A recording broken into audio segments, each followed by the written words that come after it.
తొలగించొద్దు అని.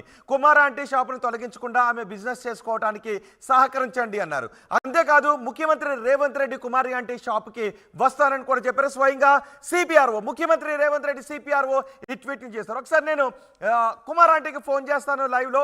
కుమారి ఆంటీ ఏం మాట్లాడతారో చూద్దాం. ఒకసారి నేను కుమార్ ఆంటీకి కాల్ చేస్తున్నాను. ప్రస్తుతం ఆమె నెంబర్ బిజీ వస్తుంది. ఒకసారి మళ్ళీ ట్రై చేస్తాను.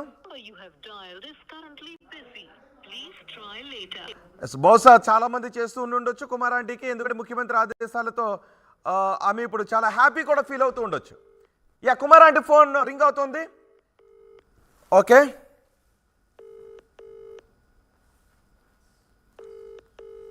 బహుశా చాలా కాల్స్ వస్తూ ఉండొచ్చు. హలో, కుమారి ఆంటీ నెంబర్ అండి ఇది?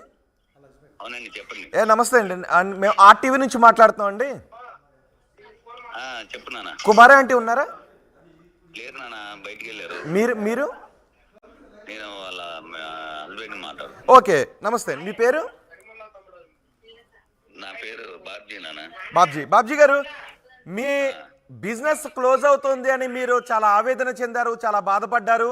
మీకు ప్రజల నుంచి సపోర్ట్ వచ్చింది, అందరూ మీకు సపోర్ట్ చేశారు. ఇప్పుడు ముఖ్యమంత్రి ఆదేశాలు జారీ చేశారు మీ షాప్ని తీయించొద్దని. మీకు కావాల్సిన సపోర్ట్ అందించమని ముఖ్యమంత్రి ఆదేశాలు జారీ చేశారు.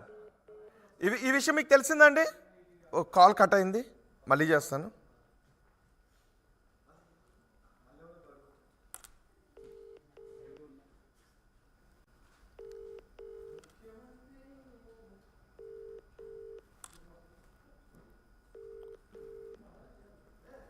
బహుశా వాళ్ళు పాపం భయంలో ఉన్నారు, ఇంకా ఆదేశాలు అందినట్టుగా అనిపించట్లేదు. అందుకే ఏదో అనుకుని ఉండి ఉంటారు, వాళ్ళకి ఇబ్బంది కలిగించే ఏదైనా అనుకుని ఉండి ఉండొచ్చు. ఇంకా ముఖ్యమంత్రి ఆదేశాలకు సంబంధించిన విషయం వాళ్ళకి తెలిసి ఉండుండకపోవచ్చు. ఇప్పుడు ఒకసారి నేను మళ్ళీ కాల్ చేసే ప్రయత్నం చేస్తాను. వాళ్ళు ఇప్పటికే చాలా బాధలో ఉన్నారు. ఈ కాల్స్ కూడా వాళ్ళకి ఒకసారి పీసీఆర్ నుంచి కనెక్ట్ చేద్దాం. ఎస్, ఒకసారి పీసీఆర్ నుంచి కనెక్ట్ చేయండి. నేను ఈలోపు మధుతో మాట్లాడతాను. ఎస్, మధు, ముఖ్యమంత్రి స్వయంగా కలెక్ట్ చేసుకున్నారు. ముఖ్యమంత్రి కార్యాలయం నుంచి ఆదేశాలు వెళ్ళాయి డీజీపీకి, అలాగే మున్సిపల్ అడ్మినిస్ట్రేషన్ అధికారులకు. సో ఇప్పుడు కుమారి ఆంటీ బిజినెస్ రోడ్డున పడిపోతుందేమో అని ఆమె ఏడ్చింది కూడా.